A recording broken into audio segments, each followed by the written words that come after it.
5 blogs on my website. One blog, Granola Tendencies, which is my sustainable blog, because that's one of my passions in life, living sustainably, environmentally, culturally, and economically. One of the reoccurring themes that comes up on my blog is energy usage. And when I lived in Chicago, one of my goals was to bring my electrical bill down to $12. Now, I know for some of you that seems crazy. When I lived with roommates, some of the energy bills were about $130, which really annoyed me because we just agreed to split the bills equally. But I knew that I wasn't spending that much on energy. So when I did finally move into my first apartment by myself, I was looking forward to really seeing how much energy I actually used. So when I got my first electrical bill, it was only about $25. And I was like, what? This is so cheap. But then once I started living a more sustainable life, I was like, okay, what else can I do to decrease my energy usage? I'm not a 100% granola where, I just carry a candle around with me and I refuse to use electricity. I'm not one of those, but I am conscious about my energy usage. And I look for ways that are challenging but not completely uncomfortable.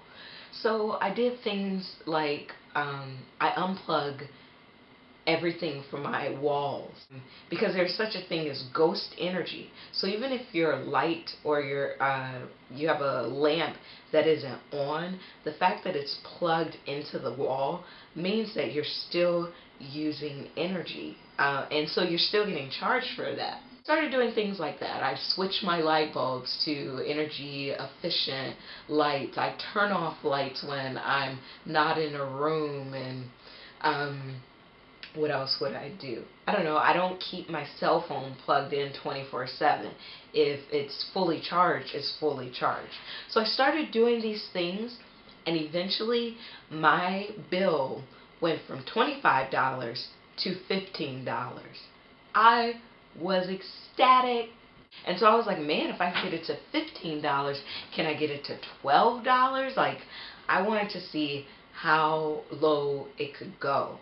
And now when I moved to New York, a friend of mine told me that my electrical bill would not be lower than probably about $40. And I was like, why? Shoot, I got it down to $15. I'm that good.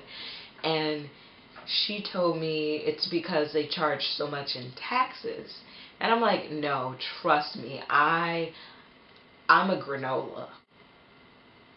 Yeah. No, it wasn't the case. I've lived in New York now since January, and my electrical bills are ridiculous. I mean, I know there are people who get like $400 electrical bills, and that's a little crazy. Let me give you an example of my bill. So I got it today, and the total is $34.28. I mean, that might seem low to you, but that's absolutely ridiculous to me. Because remember, I'm used to $15 bills. Now, I was like, okay, was I home a lot? Was my computer plugged in more than it should be? And I go to the breakdown of the bill, and it shows that as far as like how much energy I use, it was only $7.19. The rest is just taxes. Like, there's a sales tax, there's a GRT and other tax surcharge. There's even a temporary New York State surcharge. It's just crazy. Like, to have a $34 bill and only $7 is actually what I use. And I don't know, this just annoys me because, I might as well just burn my money.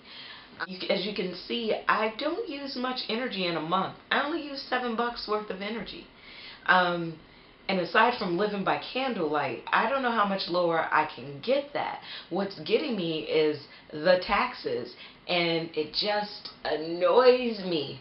I mean, and I live in an apartment. Like, if I lived in a house, now that would be fun, because then I could have pretty much full control over my energy usage. Like, I would buy a solar panel in a second, and I would be living off the grid all the time. But what do you do if I live in an apartment in New York City. They have like smaller, like city dweller solar panels that I can stick on my balcony and use, so that I can like turn off my account with Con Edison and live off the grid. I mean, the granola in me, the part of me that's all about sustainability, is just baffled by this. Like, I need practical advice on what I can do to basically leave Con Edison. Like, the good side of this is that another friend of mine who, I mean, she was like, what, your bill is $30? Mine is like $100. She was like, what can I do? Last bill was like $70-something, and so she was reading through my different posts regarding how to lower your bill, which I'll put some links up. She read through those posts, and they started doing things like unplugging things from the walls and remembering to turn off their lights. And I was like, oh, so when you did that, did your bill go down like $2 or $3? No, her bill went down over $10. That's amazing. I think that's great. Now look, I'm not counting pennies. I have a wonderful job, and I like my paycheck. But I also like spending my money on what I like to spend it on. So whether I made $1,000 a year or $100,000 a year, I don't want to spend $30 on my electrical bill. A different story would have to do with my gas bill, which is fairly low considering your average user, and each month the bill has been going lower and lower because it's just my cooking gas that I am paying for. And I guess my bill became so low that the gas company got a little concerned. So I got this letter in the mail. Oh, here, let me grab it. Okay. It said, "Dear customer, please be advised that after reviewing your account, we have determined that your meter may be malfunctioning. Please call us as soon as possible to make necessary arrangements." And when I called, and like they had someone come out to view my meter and it's working fine, I guess my bill is just too low. And they're like, why? What is she doing in there? I'm conserving energy. That's what I'm doing. I'm not a gas hog, and I believe in living sustainably.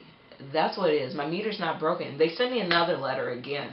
I just think it's funny that my bills are so low that they think something's broken. No.